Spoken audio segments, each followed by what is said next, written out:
State theatres built of marble proclaim these relationships are eternal. This is how the world is. As did our Victorian commercial theatres. The rich and powerful enter through the ornate portals and sit close to the stage. The poor troop in round the back, climb uncarpeted stairs, and watch from high up, safely out of the way.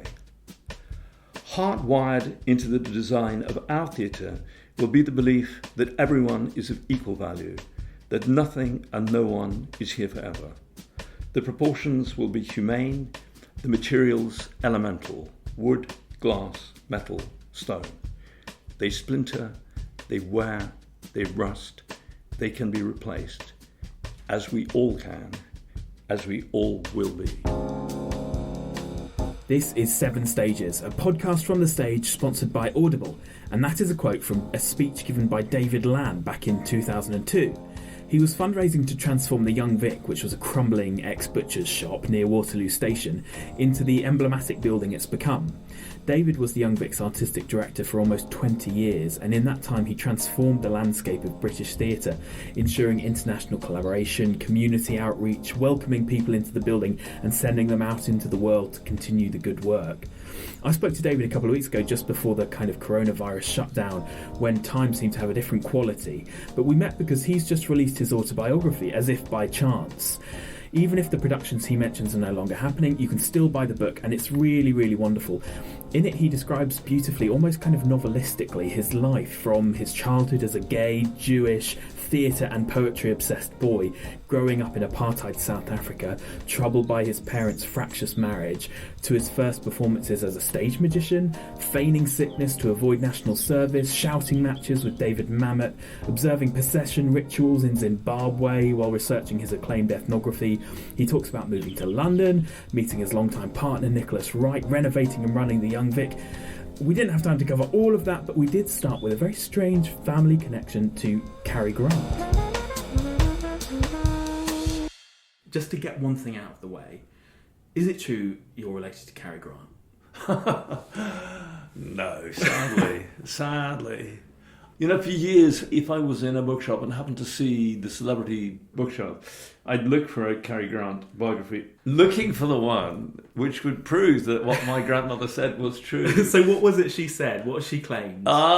She claimed that her mother was related, in other words, she was related to a cousin, I think it was, of Cary Grant's, right, or of Cary Grant's mother. I mean, the thing I loved about it is it was so unnecessarily bizarre. I mean, it must have come from something. I think it's something. Yeah. But actually, as it turned out, none of it was true. It's a sort of running joke. Of course, fortunately, he is one of the great movie actors of all time. There's plenty of movies to watch while regretting that my grandmother's curious fantasy was totally untrue.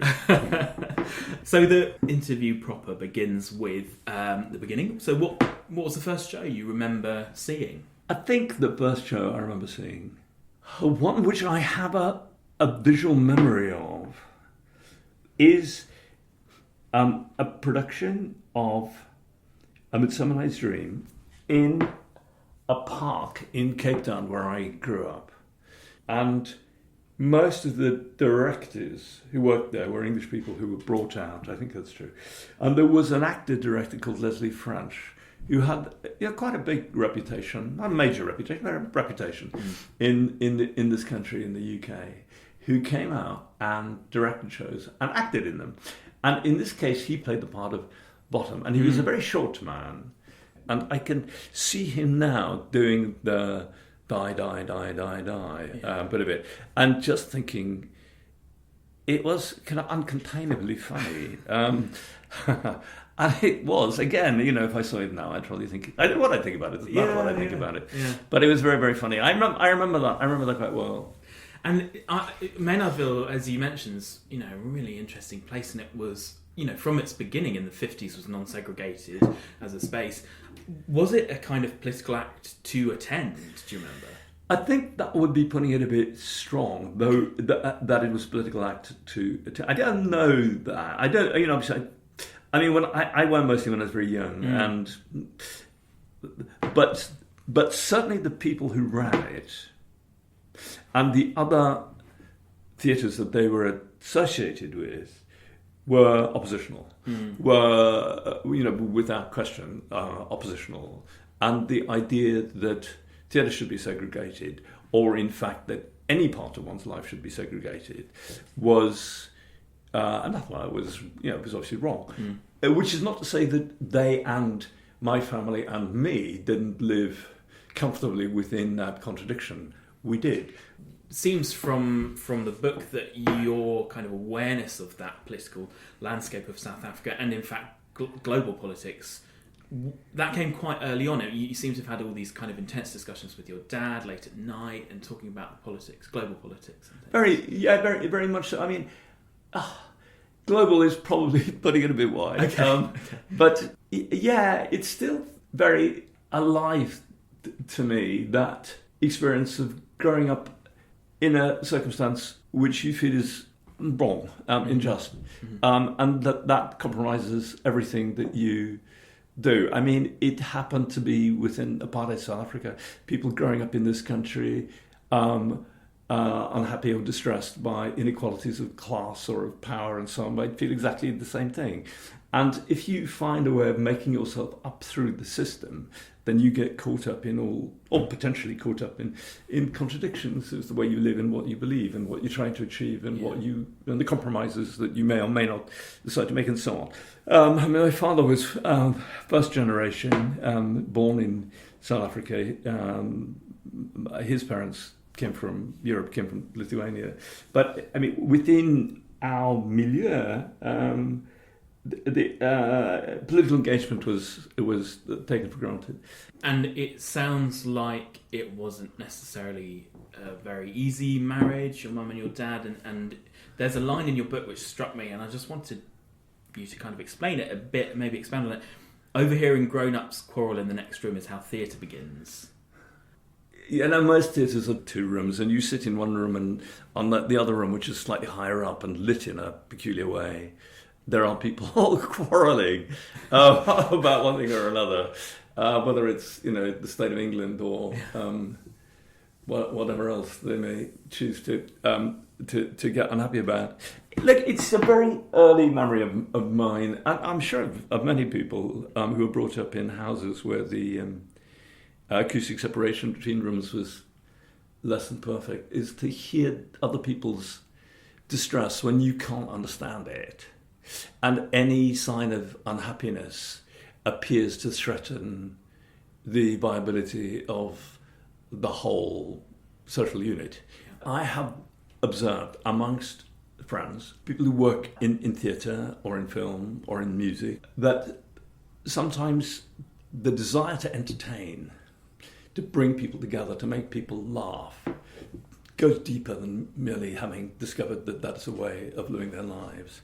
And that the impulse to bring people together, to make people smile, to find a way of resolving conflict can begin in a person very, very, very early in their life. And I do see young people, usually, starting 10, 11, I mean, probably not younger than that, but look for ways to mediate between their parents. There's something in that, I think. Well, interesting as well, because your first... So this is the second question, which is what was the first show you worked on? But interestingly for you, that early stuff was magic.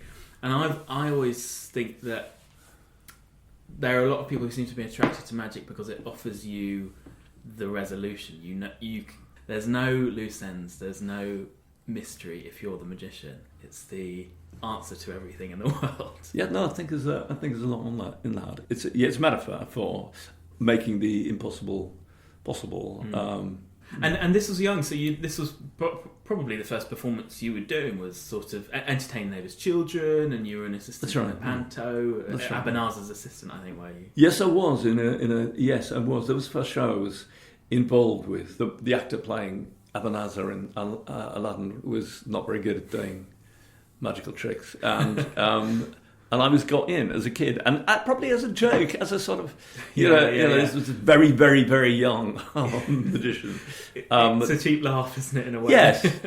Yes, but that was, I think it was the first show. I mean, apart from sort of kids larking about in the garden, I think that was the first thing that had an audience that expected entertainment of a certain quality. So, aside from the magic stuff, there were shows at your local school, and I think you were Mephistopheles, is that right? In Faust? Yes, that's right. It was sort of important for me because I must have been 15 or 16.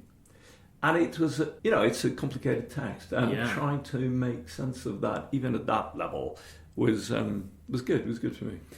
Because you spent, in the book, there's a lot of time that you spend grappling later with Faustus, isn't it? With which Jude Law was going to be involved in. In Marlowe's Faustus, yes. Marlowe's Faustus. Yes. And then there's a fantastic story featuring David Mamet.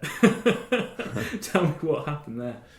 I'd worked with Jude on another show. We did before I was running the Young Vic, I directed a show, Tis Pity She's a Whore with Jude. And then one day Jude said to me, I'd like to play Faustus in Dr. Faustus. And we were, okay, let's do it. But then I read it and I struggled with it because though much of the play, Acts 1, 2 and 5 in particular, are wonderful. I mean, amazing. Very, very intellectually challenging. You're trying to work what exactly is this guy talking about, and what is the religious political context within which this play is a radical play, because it was a radical play. Trying to understand that, one challenge. And then you get to scenes 3 and 4, which are broken up and maybe partly written by other people and in very different style. I didn't know how to do those. I couldn't work out how to do those. And then I had the idea of commissioning a writer of, perhaps equal or comparable intellectual weight to write new Acts 3 and 4. And there are not many people who fit that bill, but one of them, I thought, was David Mamet, who the plays he'd written around that time were the best plays, in my view, of the time, or amongst the best plays of the time. And I met him with Jude. We had a meeting with him, and he said, yeah, great, immediately.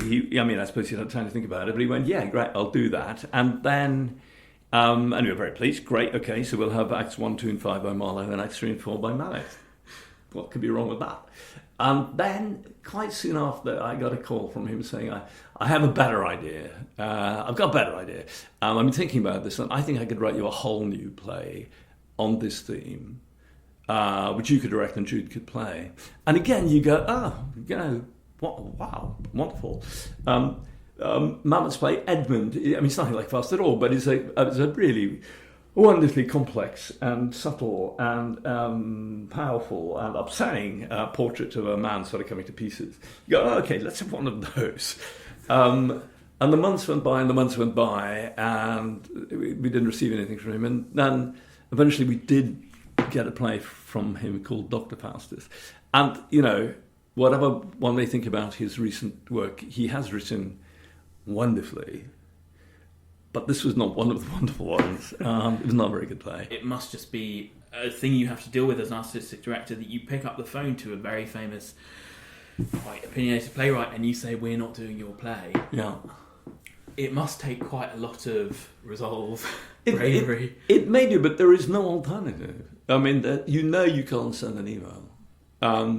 You can't send a text. And you can talk to his agent, but that's not going to be any easier. In fact, you might anticipate it being more difficult. But Mamet shouted at me. He was very cross.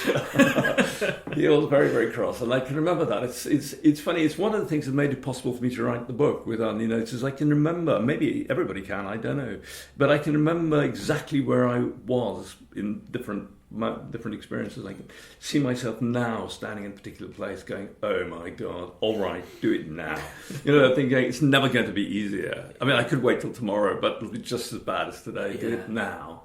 And making the phone call and standing there while the man shouted at me. It's okay. God. Very, very eloquent shouting. I bet, yeah. You should have transcribed it. I should have. Been a good play. I'm glad I didn't. And then this is, so after school, but before university there was, national service to reckon with. which you talk about. It's quite a kind of shocking thing in the book because it seems so unavoidable, and you're just desperately trying to find a way out of it. So it would have been, from what you said, 11 months training and then a month a year for 10 years. That was what people had to do. It varied from time to time depending on how serious the wars were that South Africa was involved in, usually secretly. But at that point it was 11 months and then a month a year. Yeah. But you did manage to get out of it, and I did, and went back. You studied acting and theatre at University of Cape Town. It sounds like you were protesting a lot. You were marching a lot. Apartheid got worse before it got better. It got crazier. Around the period that I was at university and subsequently, right until the end of apartheid, the amount of military oppression grew and grew and grew. It was really bad. And the university I was at was one of the liberal universities. There were other universities which were not, which were it's complex and full of contradictions. But there were other universities which were more allied with the state at the time.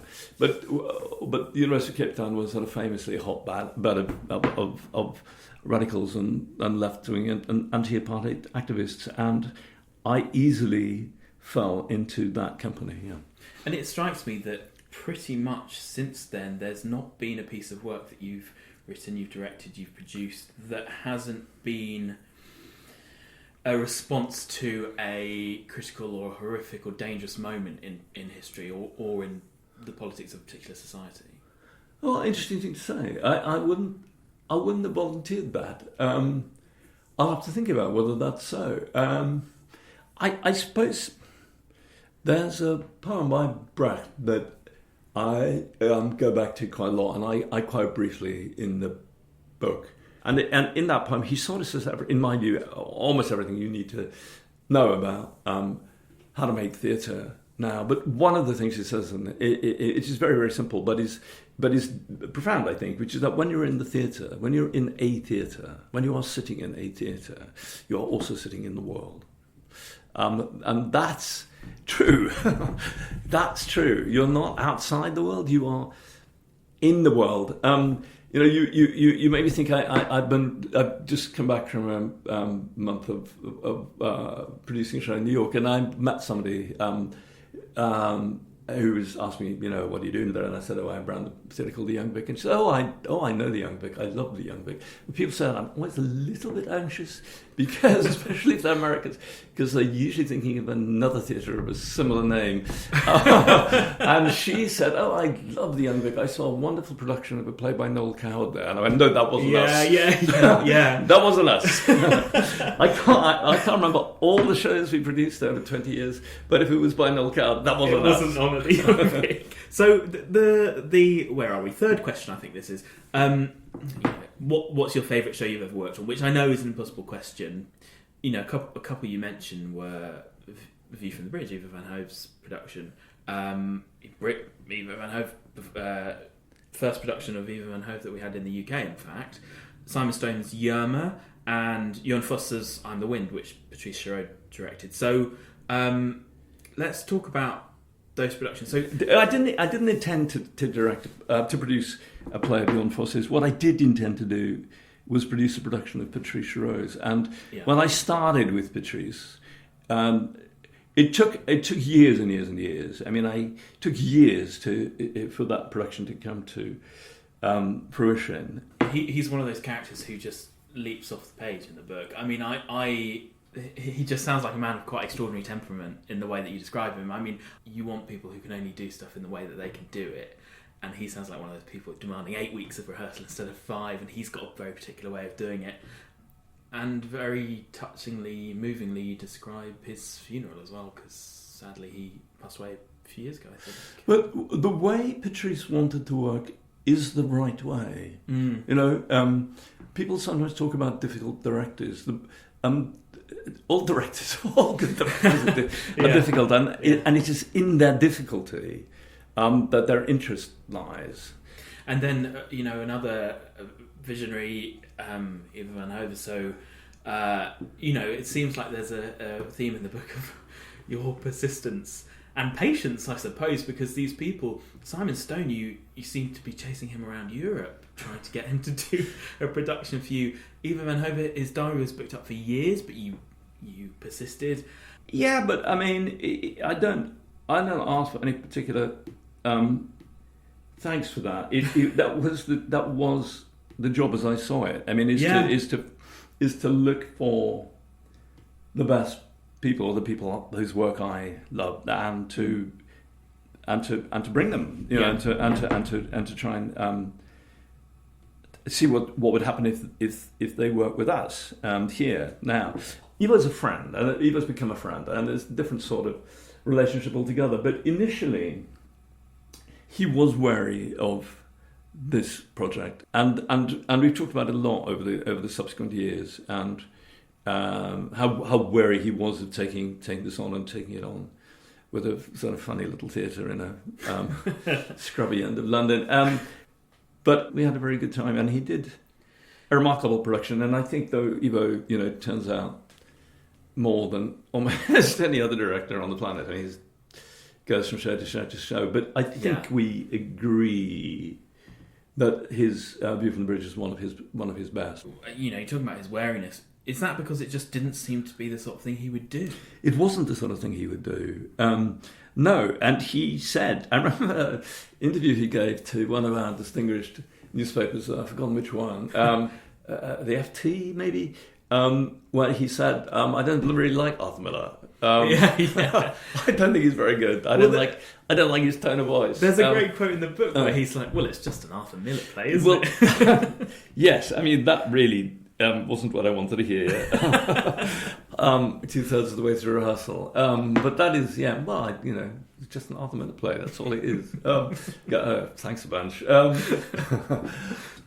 So the next question is what you're working on at the moment, and various things. I mean, my production of The Inheritance is playing on Broadway. Production of The Jungle, which I did at the Young Vic some years ago, but it's been around a lot in the West End, and then in New York, and then in San Francisco. That's coming back to St. Anne's Warehouse in New York, and then going to Washington. And then later in the year, touring America, and I'm very involved in that. I have another show, which I'm not going to talk about, except to say I have another show, which will touch wood. This is a very big piece of wood I'm touching, but I think we have a theatre, we have an actor. We'll be on Broadway in the fall, in what they call the fall, which I got to stop calling the fall. in the autumn, I'm writing something else. I'm some distance into something else, and then there are various other things I'm doing, and I'm busy. I'm doing lots of things. This is, it's obviously very, very good to hear, because I think it's partly the nature of the media in the UK or the arts press or whatever, but if you're not omnipresent, you kind of slightly disappear. But I think, it feels to me like the thing we need in British theatre right now is David Lan. You spent your life kind of championing internationalism, shared human experiences. Are you coming back to us at all? Well, it's nice of you to say so. I am working on a big project. It's a really big one, and it's across Europe. It's part of it. Only part of its purpose and I hope meaning is that it involves many European countries, including this one. I still think of us as a part of Europe.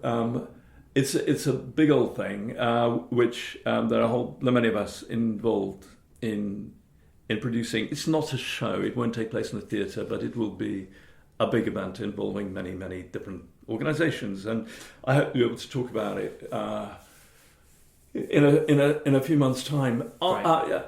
On the other hand, the way you put that, I'm not sorry to be disappearing in some senses. There is a side of the job which is to do with the sort of popularity stakes and the celebrity stakes and so on, which I didn't enjoy and seemed to me a diversion, and a distraction. But it's hard not to engage in it, and I'm really pleased not to have to. I mean, in the past, if I was defending myself as an artistic director, I was defending my theatre, which you need to do, and I'm not sorry not to have to do that. I'm pleased to be able to just sort of dissolve into the atmosphere, but from that perspective at least. But I am making new things. Yeah, I loved the job I did, every aspect of it. There was nothing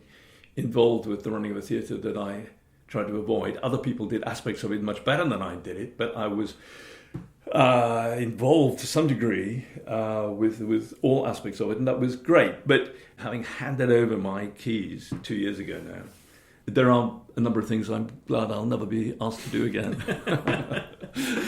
I won't. Well, no. So the next question is, what was the show that got away? So, this might be something that you turned down, or even as an audience member, something that you missed. There was a show I put really a lot of time and thought into with Deborah Warner and Fiona Shaw, as did they. I mean, we worked really hard to try and get that to happen, and for one reason or another, it sort of got away from us. And there was another one, sadly, also with Fiona, where I asked her to have a look at a kid's book, Horrid Henry, which I like very much. Again, just guessing. I mean, Fiona's a wonderful director and a great actress and a good friend. But I just thought, and she got it. She read the book, and she didn't think, this is in some way impugning my ability. And actually, when we did work for young people, we always had the best, the top team. It was always top team working on the young work aimed at families or at younger people. And Fiona did an absolutely brilliant couple of weeks' work on this and did a showing which was too good, as it turned out, because the people who owned the copyright came along to see it. And, they'll take me to court, I suppose, saying this, never mind. But something like this happened, that they looked at it and went, wow, that could be good. We'll do it ourselves. Right. And they didn't want us to do it. So that got away, which is a pity, because that could have been really good. And there were others as well. There was a show I was trying to land, which was a show by Anna Deavere Smith. And I'd seen it, and I'd read it, and I'd talked to her, and I'd like to have brought it in. Eventually, for one reason or another, dates, money, whatever, it wasn't going to work. And I had another little show that I was working on in our studio in the Maria, we were doing. And at a certain point, woke up in the middle of the night, and I went, I'm being completely stupid. How lucky I am that we can't do the Anna Deavere Smith. We'll put that in the main house. And that show was The Jungle. Right. Wow. That's... Yeah. Well, this is interesting, because I want to talk about this as well, which is coincidence, because quite front and centre there are these big coincidences in the book. I mean, some of them are smaller than others, but one of them is you co-written a play with Carol Churchill, and it's a slightly tense day, and you sort of go off and you wander around and you pick up an LP, I think this is, of... It's a long time ago. It was a cassette. A cassette, that's it, of Charles Ives, Robert Browning overtures. Correct. And you think, I don't know, this piece, Robert Browning, what's it got to do with it? You come back in to kind of make your piece with Carol, and she quotes Robert Browning. I know, that's a very odd thing. And then there was another one where you're meeting you visit a Palestinian journalist, got this meeting all set up, and he's late, and you're wondering why he's late. He comes in and says, I'm so sorry I'm late, I was just finishing this fantastic book, I couldn't get enough of it. And you say, oh, what's the book? And he says, oh, it's by this guy David Lan. And he's reading your ethnography of Zimbabwe and spiritualism there. And, there's another element of that, which is when you go to Iceland, you're slightly, in a fun way, in a light-hearted way, gently mocking their belief in the little people, the elves. And they build their roads around where they think the little people live. So I want to know, do you believe in the little people, basically? No, sadly. I don't think there are any little people, but I do believe in people's capacity to imagine the little people. I spent years of my life thinking about the religious and spiritual beliefs of people in Zimbabwe. I'm very interested in in this imagination, individual imagination, sort of social imagination, the way people imagine their lives are, and what constrains them. The moment with Carol that I've written about in the book is different though, because that is thought transference. Yeah.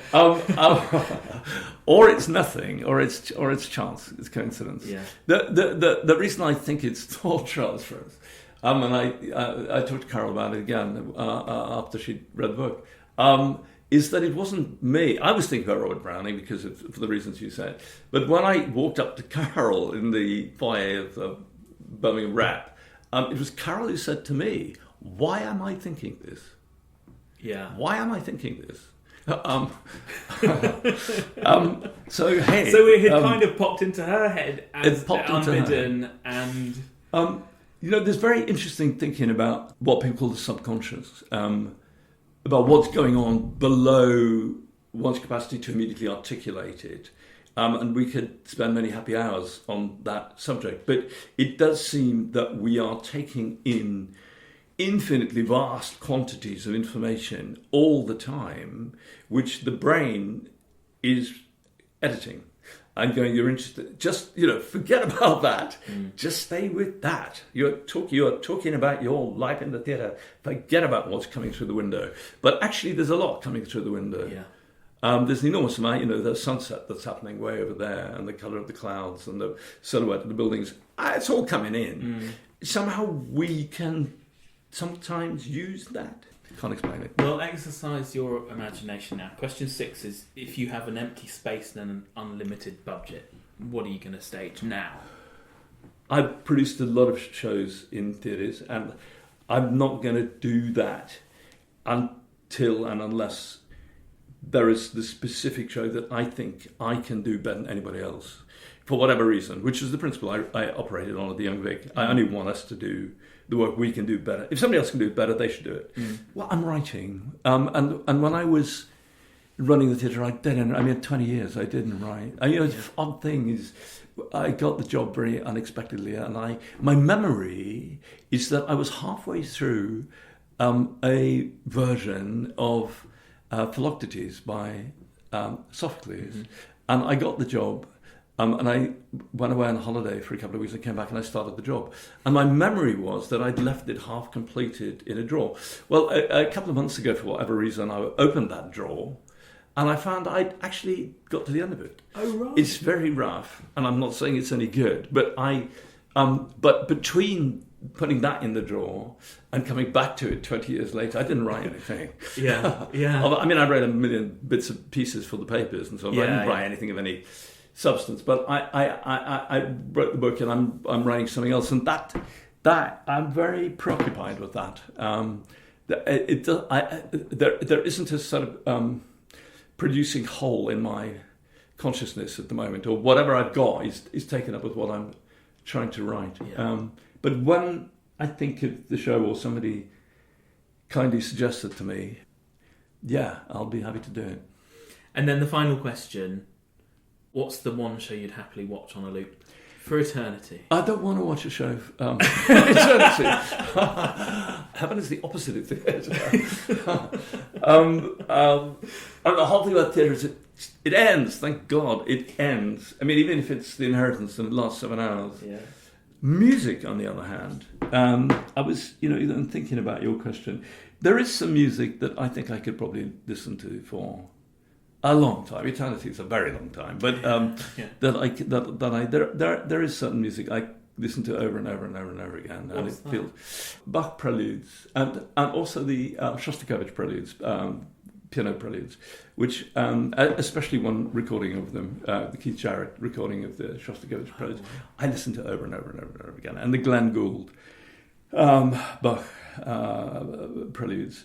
Actually, Glenn Gould playing anything by Bach, I just hear over and over and over again, and I listen to it as if I'd never heard it before. Oh no, it's not quite true, because the more I listen to it, the more there is in it. So it's as if you never heard it before, but you're hearing progressively more and more. Interestingly, as well, you said to me that heaven is a place that you don't want or need theatre, and I think that sort of went some way to summing up your approach to theatre, which is seems to me that the theatre makers theatre that we need, and if there is a heaven, who knows?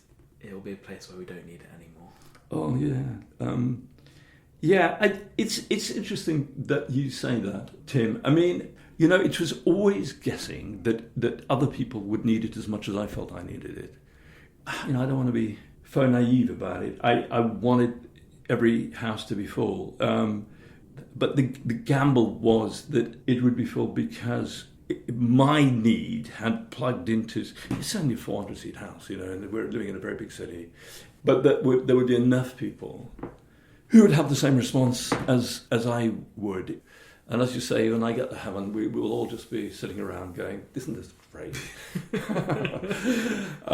We didn't deserve it, but nonetheless, isn't it great? And we won't be going to the Samuel French catalogue, trying to work out which plays haven't been done recently.